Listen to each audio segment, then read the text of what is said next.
melewati cek plagiasi. Dan itu harus di bawah 25%. Ada yang pernah dengar cek plagiasi nggak? Pernah Pak. Ya, pernah. Apa itu?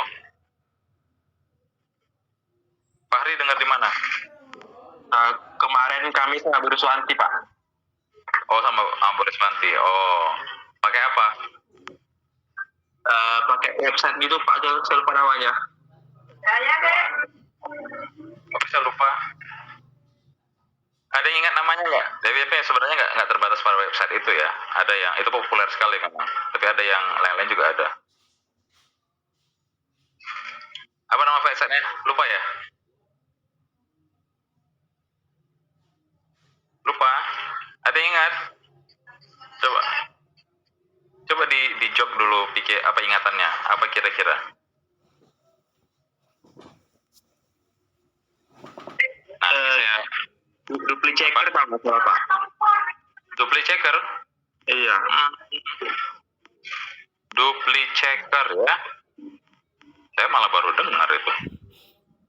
Jadi yang pernah saya tahu itu ini malah justru, dan saya buka sekalian ya.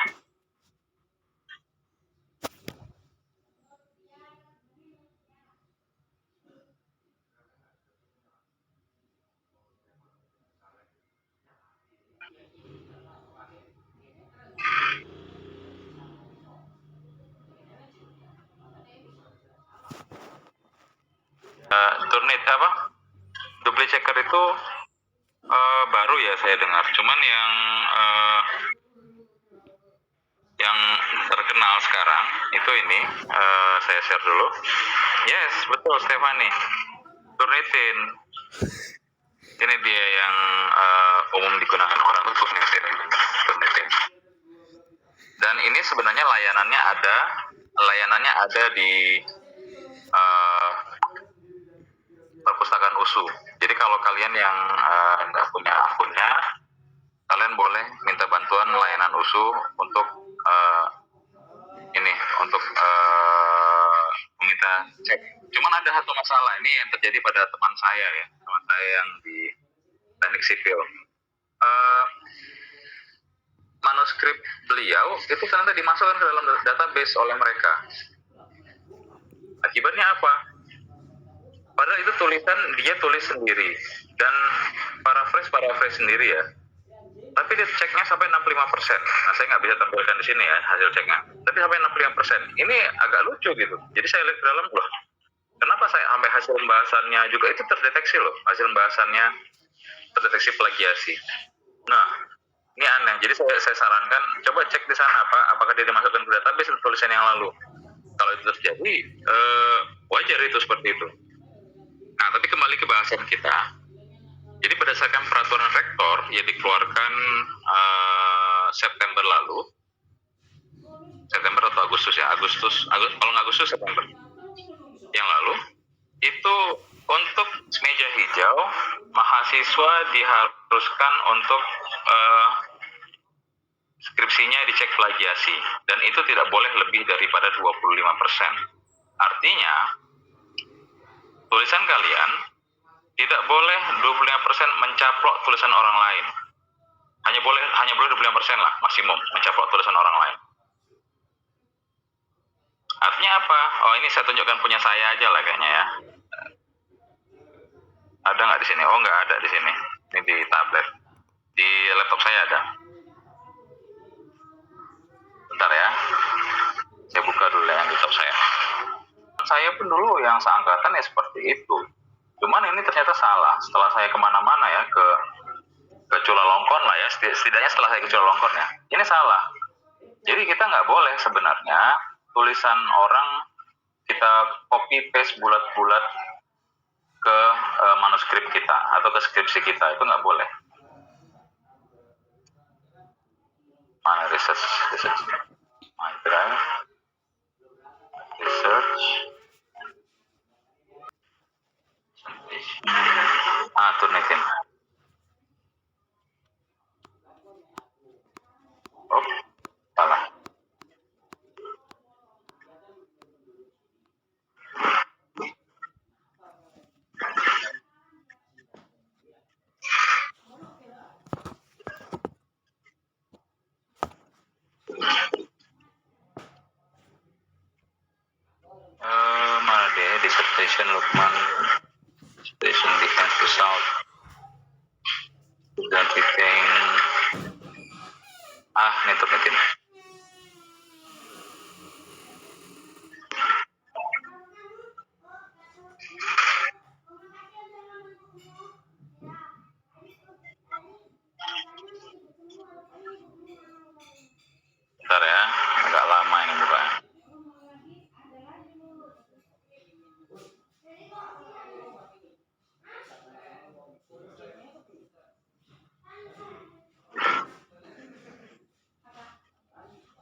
share screen lagi ya, tapi ini pakai kamera.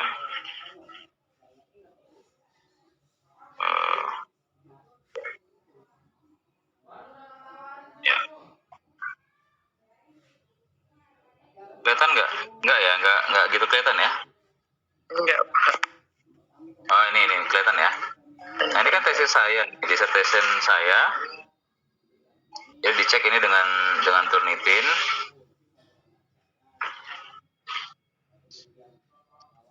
Nah ini kelihatan ini. Nah ini kan ini yang jadi kalau yang hasil cek Turnitin ini kelihatan semua nih. Jadi yang kelihatan yang memang terdeteksi sama dia dengan bahan-bahan yang lain ini kedeteksi nih. Nah ini sama, pasti sama lah semua, namanya tanda tangan, bagian tanda tangan sama. Saya kebetulan terdeteksi cuma 14% ya. Nah jadi kita lihat aja hasilnya di bawah. Nah nih 15% malah. Nah itu begini. Jadi similarity indexnya kelihatan dia berapa persen dia yang mirip dengan orang lain dari ini saya dari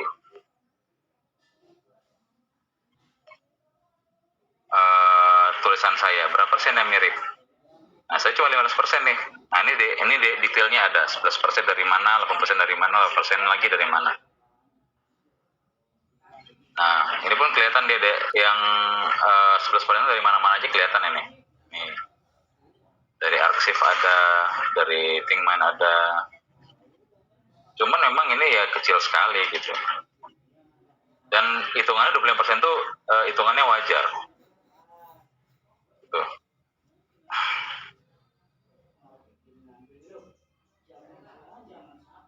Saya matikan dulu kameranya. Nah jadi 25% itu hitungannya wajar. Nah ini harus kalian bahaya sekali sebenarnya kalau kalian abai di sini. Jadi ini sebelum kalian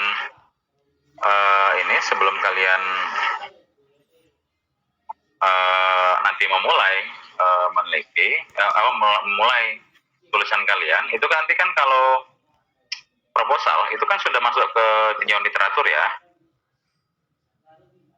kan?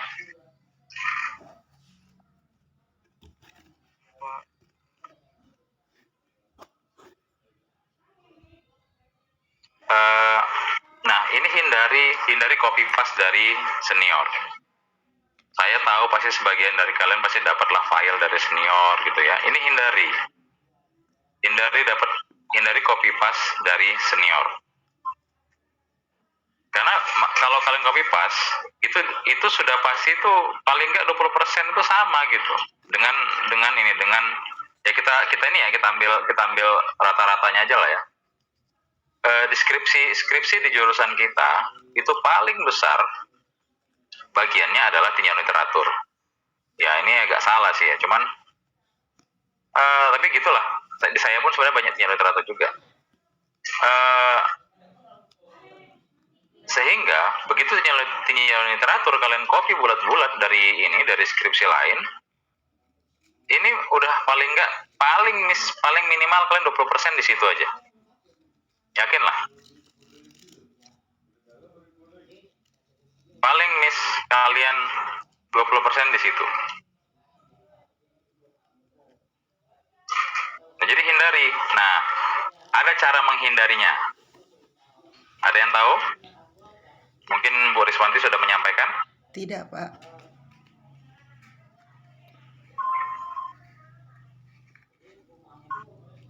Ada yang tahu caranya menghindari itu?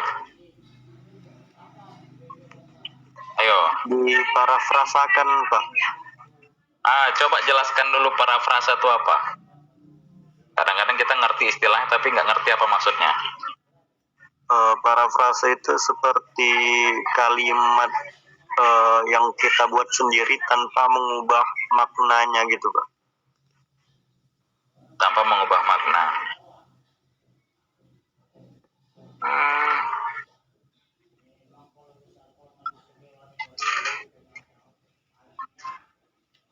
Boleh, tapi kok saya kurang puas ya.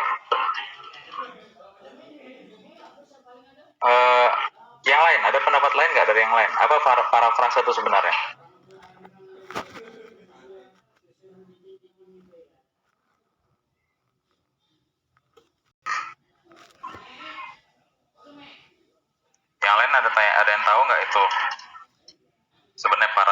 itu apa? Yang tadi udah ada yang menjelaskan ya. Tadi siapa yang menjelaskan? Saya Pak Rizky, Pak Muhammad Rizky. Rizky ya, oke Rizky. Rizky sudah menjelaskan kalau itu membuat kalimat sendiri tanpa mengubah artinya. Itu kan masih apa ya? Bagi saya itu masih mengambang keterangannya. Ada nggak kira-kira bisa lebih concise gitu, lebih pas gitu penjelasannya?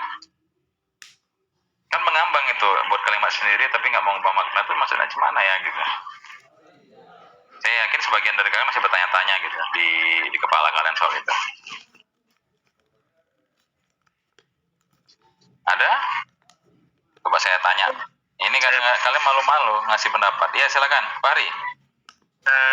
Kita mengutip perkataan dari orang lain, tapi kita menuliskannya dengan bahasa kita sendiri, Pak, tanpa mengubah artinya. Boleh. Cuma ini bahasa kita sendiri bisa aja mirip dengan kata-kata itu kan. Nah gini, ini analoginya sederhana kalau kata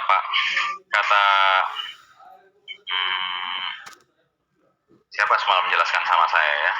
Itu analoginya menarik.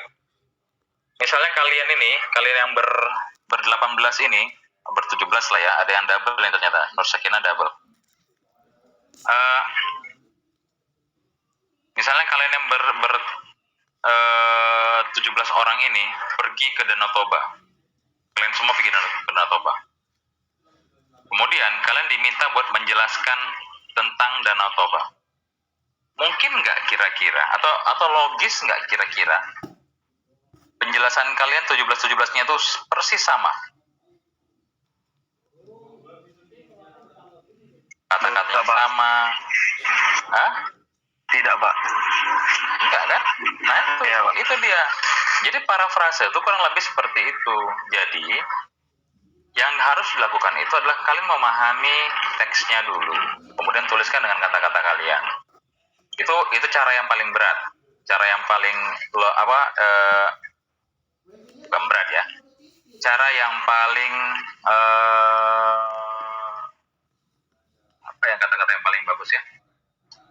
Cara yang paling ideal adalah seperti itu. Jadi kalian baca, kemudian kalian pahami, kemudian kalian tuliskan kembali dengan kata-kata kalian. Itu cara yang paling ideal. Artinya yang kalian tulis memang orisinil tulisan kalian, karena nggak mungkin sama titik komanya kalau itu adalah pemahaman kalian gitu. Misalnya gini aja lah, sederhana.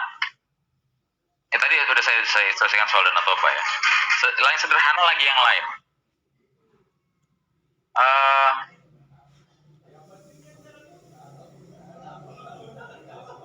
Praktikum. Kalian kemungkinan kalau tab B ini pasti praktikumnya sama-sama ya? Iya kan?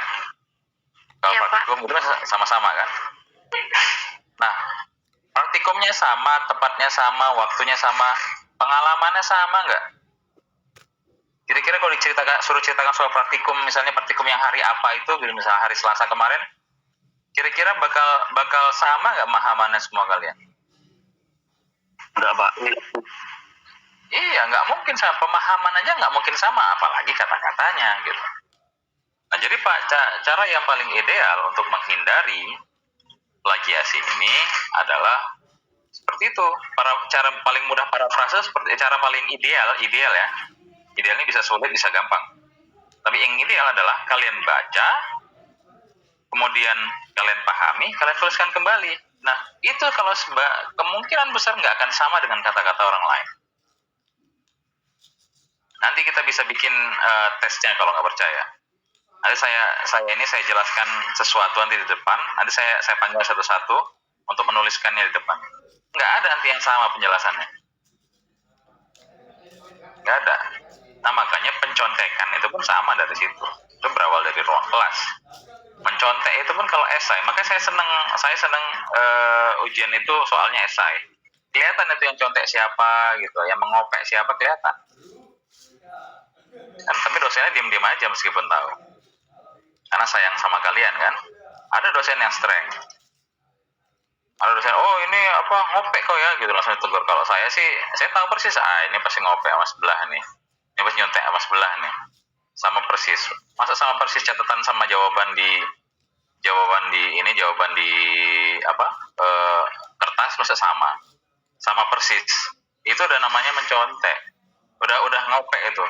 Maka saya nggak suka soal yang sifatnya sebutkanlah gitu, nggak suka saya. Jelaskan. Nah, menurut pendapat Anda, berikanlah analisis. Itu yang paling enak soalnya. Jadi kelihatan betul isi kepalanya gimana. Oh, by the way, nanti ujian kita bakal esai ya. Dibantu sama tugas juga, nanti bakal ada tugas terakhir. Nanti saya buat di Classroom. Ini semua yang hadir di sini sudah gabung dengan Classroom nggak? Sudah, Pak.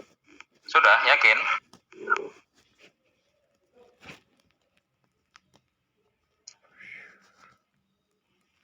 Coba sekarang kalian screenshot ini kalian bukti hadir kalian hari ini. Nanti saya buat sebuah tugas di ini. Saya buat sebuah tugas di Classroom ya. Nah, kembali ke bahasan kita. Jadi yang paling ideal itu paraphrasing itu adalah kalian baca, kalian pahami, kalian tulis kembali. Ada cara yang paling mudah. Mau tahu nggak? No, Pak. Cara yang paling mudah kali. Tuliskan bentuk pasifnya. Misalnya EM4 adalah bahan dasar dari pembuatan pupuk kompos. Dah, itu dia yang di teks yang kalian baca. Cara paling mudah itu buat aja ininya bentuk pasifnya. Salah satu bahan untuk pembuatan pupuk kompos yang dikenal dengan baik adalah EM4. Udah benar-benar berbeda kata-katanya. Ya kan? Itulah paraphrasing yang benar. Yang gampang. Enggak benar ya, tapi gampang. Enggak perlu kita mikir berat gitu. Memahami milih kata yang baik. Enggak perlu. Paraphrasing yang baik, yang gampang itu seperti itu. Bikin aja bentuk ininya, bentuk pasifnya kalau buat satu kalimat. Nah, kalau paragraf gimana, Pak?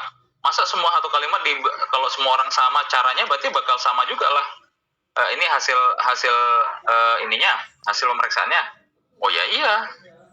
Ada trik lain. Apa trik lainnya? Trik lainnya ubah susunan kalimat.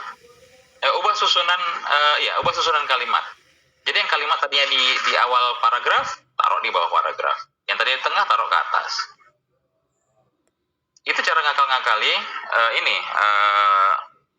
plagiarism checking ini. Itulah paraphrasing. Jadi paraphrasing yang sebenarnya yang ideal itu adalah kalian baca, kalian pahami, kalian tulis kembali. Itu yang ideal. Nah, kalau mau yang nggak ideal, yang nggak pakai mikir berat, nggak pakai harus paham, buat aja ya pasif formnya bentuk pasif dari kalimat itu 1 atau 2, kemudian di paragraf itu ubah susunan kalimat. Itu udah insya Allah bergeser dia ininya cek plagiarismnya. Tuh ya. Kira-kira sampai sini paham ya soal plagiarism check ya? Paham, Pak. Oke. Kemudian, nah berkaitan dengan penjelasan saya yang di awal tadi,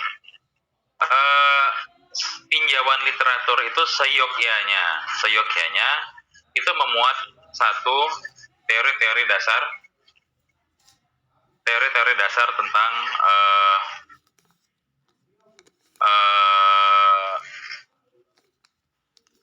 penelitian kita. Nah, kalau bisa itu diambil dari textbook ya. Nah, saya sebenarnya bukan ngajari sombong, enggak. Bukan saya karena saya bisa bahasa Inggris.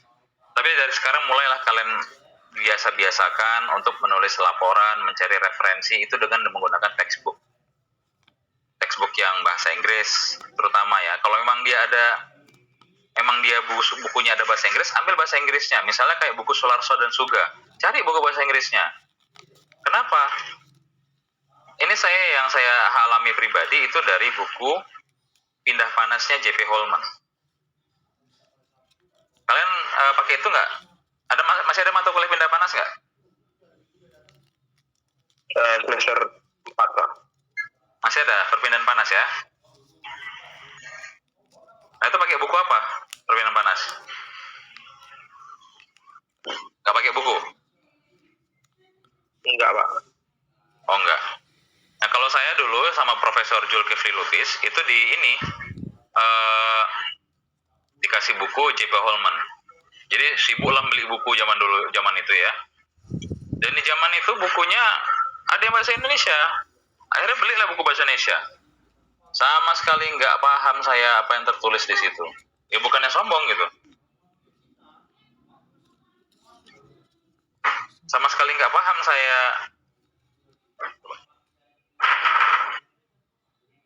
Jadi sama sekali nggak paham saya apa yang tertulis di situ.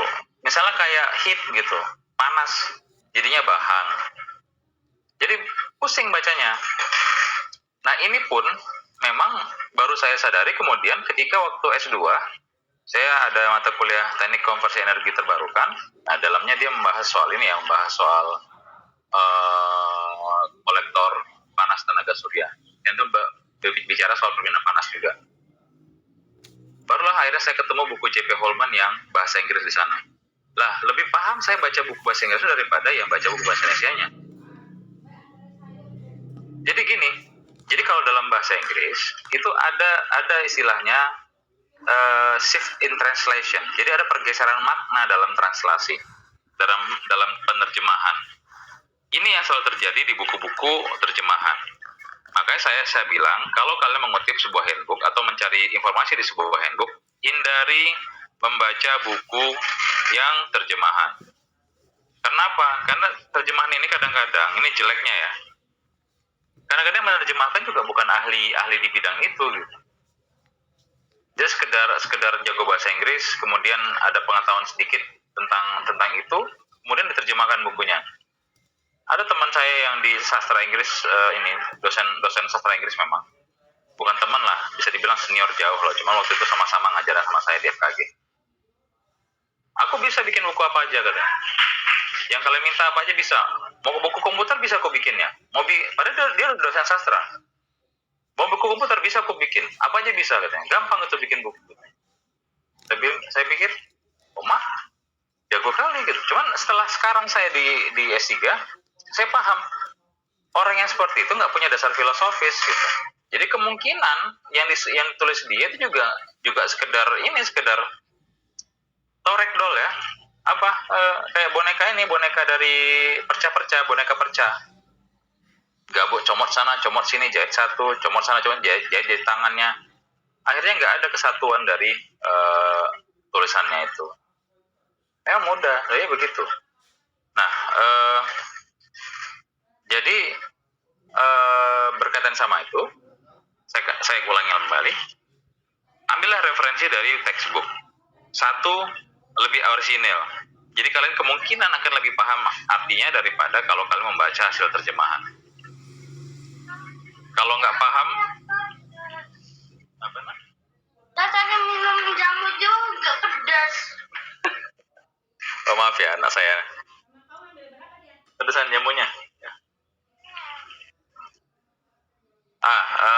Kemudian maaf ya ada gangguan anak saya sedikit. Ambillah referensi dari textbook yang langsung bahasa Inggris. Nah kemudian ini menarik ya, masih terkait dengan bahasa Inggris tadi juga. Kalau kalian menerjemahkan biasa pakai apa? Jujur aja. Fahri pakai apa biasa Fahri? Menerjemahkan teks. Pakai Google Translate, Pak. Kadang pakai kamus juga.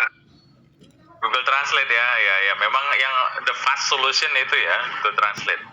Asyar pakai apa biasanya kalau Asyar? Sama, Pak, pakai Google Translate juga, Pak. Sama. Kalau Reza pakai apa Reza? Reza sambil tidur kayak ini ya. Ella pakai apa Ella? Pakai Word, Pak. Serius? Bisa pakai Word? Bisa, Pak. Kan ada itu yang di Word, yang di atas sebelah kiri kan ada translatornya. Oh iya. Tapi dia ngambil dari Bing itu ya, nggak dari Google ya? Iya, Pak. Iya. Dia harus online juga sih, Pak. Tapi gimana kira-kira hasil terjemahannya? Bagus juga, Pak. Lebih Bagus ya. kosakatanya lebih tersusun. Iya, daripada Google Translate. Iya Pak. Iya, kalau Google Translate itu I can kick you, aku kaleng menendangmu dia. Bukan saya penendangmu dia. Dulu ya, nggak tahu kalau sekarang. Kalau Jeremy Joy Nababan, kira-kira kamu menerjemahkan pakai apa Jeremy? Wah, panggil mama nak. Ya, Ma. Jeremy, kamu menerjemahkan pakai apa Jeremy? Halo Jeremy. Wah, Jeremy tidur nih. Nur Sakina. Saya pakai aplikasi, Pak. Google Translate. Oh, Google Translate, Jeremy. Pakai aplikasi apa, Nur Google Sakina? Translate, Pak. Oh, Yudik. oke. Pakai aplikasi Udictionary, Pak. You? Udictionary.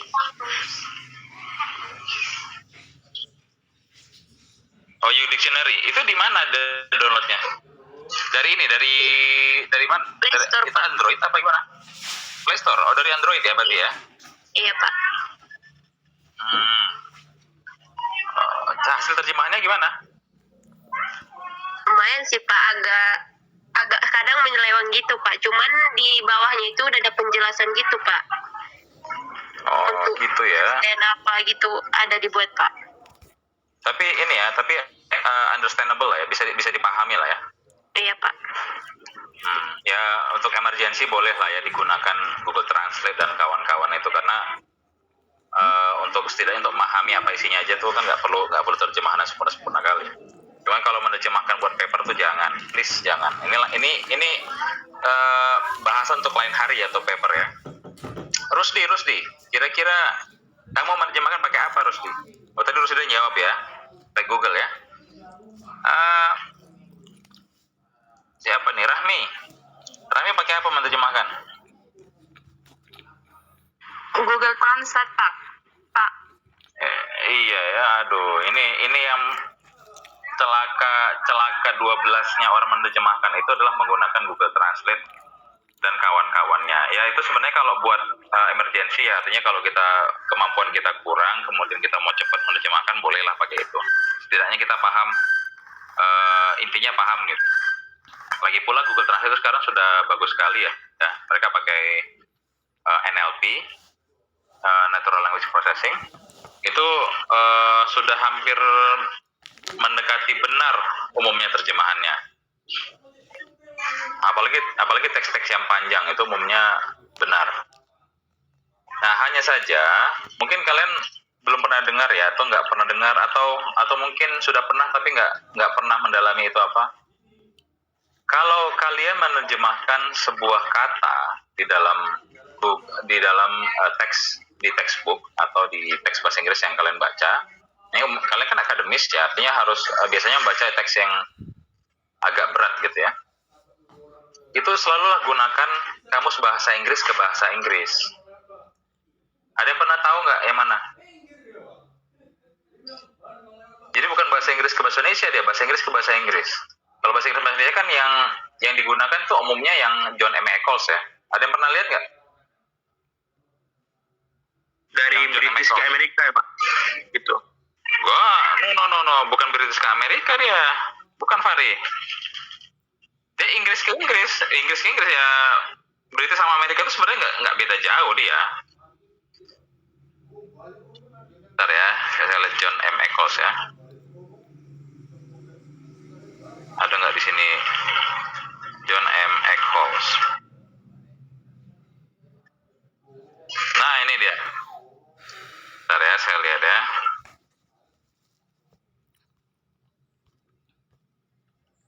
Ini saya perlihatkan screen saya. Bentar. Oh, belum nampak ya. Ada yang pernah lihat kamus ini nggak? Umur-umur.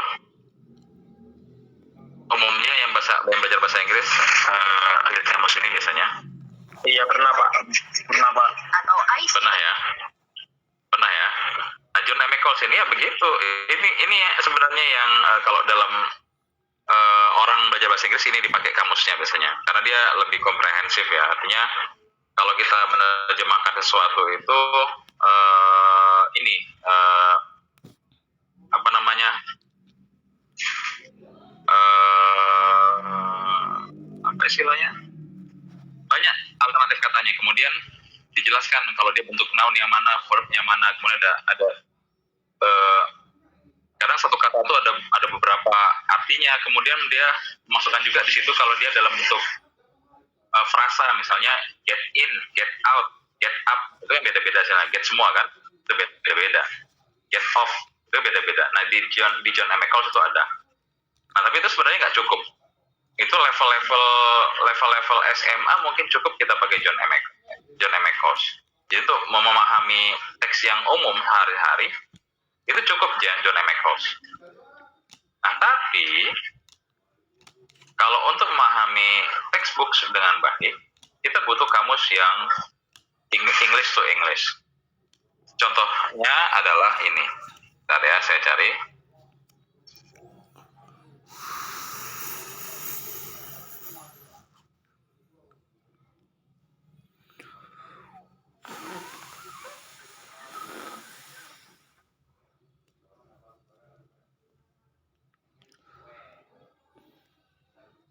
Jadi yang pertama itu adalah Merriam-Webster.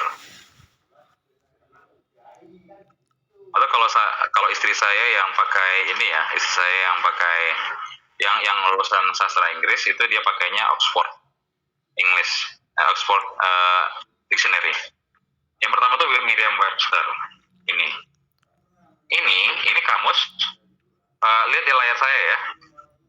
Nah ini kamus, ini dia dari bahasa Inggris ke bahasa Inggris. Contohnya kita cari kata-katanya yang kita cari itu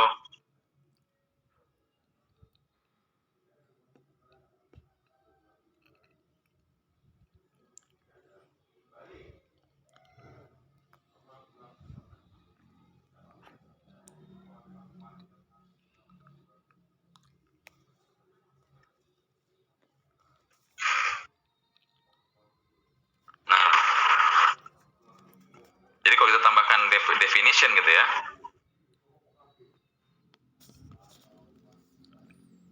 Nah, biasanya muncul seperti ini. Nah, ini yang sebenarnya yang paling bagus kalian gunakan. Jadi dia dijelaskan di sini sinonim artinya apa, ada cara bacanya. Kemudian ada penjelasan bahwa a word or phrase that means exactly or nearly the same as another word or phrase in the same language. For example, shut is a synonym of close. Jadi dijelaskan dia. Nah, jadi kalau kalian menerjemahkan ini teks bahasa Inggris, itu pakai itu. Kalau bisa, kalau kalian pakai Google itu yang seperti ini cara translate-nya. Jangan Google Translate dipakai. Itu langsung jadi. Nah, jadi sehingga kalian akan paham benar-benar teksnya dan akan lebih mudah menuliskan teksnya dalam bahasa Indonesia. Dan saya yakin worry free itu lewat Turnitin. Yakin saya. Oke. Nah, itu dia. Jadi hindari menerjemahkan dengan Google Translate dan kawan-kawan ya, karena itu buruk sekali terjemahannya, terutama untuk membuat paper bahasa Inggris itu janganlah kalian tulis paper bahasa Indonesia kemudian bikin terjemahkan ke bahasa Inggris, itu it's lazy, no effort. Oke, balik lagi ke bahasan kita. Kemudian masih di bahasa penerjemahan, jadi referensi itu sebaiknya dari handbook ya. Jadi misalnya kalian ambil buku Handbook of Machinery, Farm Machinery, Handbook of Chemistry, itu lebih bagus daripada kalau kalian ngambil teks-teks yang pop gitu. Yang paling baik lagi itu kalian ngambil dari paper. Dari paper mana? Biasanya paper ini kan juga ada tinjauan pustakanya ya. Nah, kalian ambil dari paper sini, jadi di dalam paper si Anu disebutkan bahwasanya ini gitu. Yang begitu-begitu. Jadi itu saya yakin bakal lolos dari Turnitin kalau seperti itu. Oke. Nah, kemudian yang kalian masukkan ke dalam penjelasan literatur itu adalah ya sama dengan ini yang di pendahuluan. Penelitian-penelitian sebelumnya sebaiknya ada di situ. Atau previous research gitu. Penelitian sebelumnya bisa masukkan situ. Masukkan di tinjauan pustaka. Kemudian yang terakhir tentu saja tinjauan pustaka tentang metodologi kalian. Jadi misalnya kalian pakai rumus apa? Nah itu harus ada di yang pustaka. Kecuali rumus yang umum ya, misalnya kayak rumus ABC gitu. Tahu rumus ABC? Yang B kuadrat kurang yang minus B plus minus akar B kuadrat kurang 4AC per 4A, itu yang itulah. Itu kan rumus yang umum ya, itu nggak perlulah ada di yang pustaka. Jadi kalau rumus-rumus yang nggak umum gitu ya, itu kalian harus masukkan ke dalam tinjauan pustaka. Misalnya kalian pakai metode sepertiga Simpson misalnya, itu kalian harus masukkan ke dalam tinjauan pustaka. Kenapa?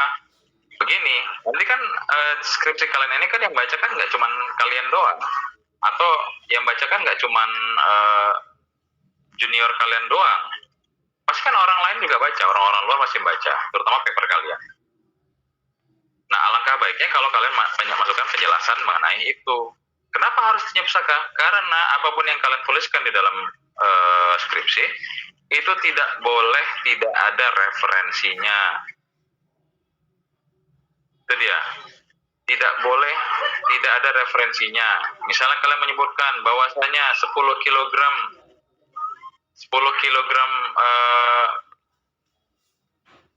beras volumenya adalah 10 kilogram. Nggak boleh kalian tulis begitu saja langsung di tinjauan pustaka. Harus ada menurut siapa, atau hal ini dibenarkan oleh berapa orang, siapa si anu gitu. Harus begitu. Inilah sebenarnya keilmiahan kita gitu. Jadi jangan kalian taruh itu bodong, itu nggak ada referensinya, kecuali memang itu hasil penelitian kalian sendiri. Dan makanya bagian paling orisinil dari skripsi kalian itu harusnya bagian hasil dan bahasa. Itu paling orisinil lah harusnya. Oke. Nah, kemudian itu dia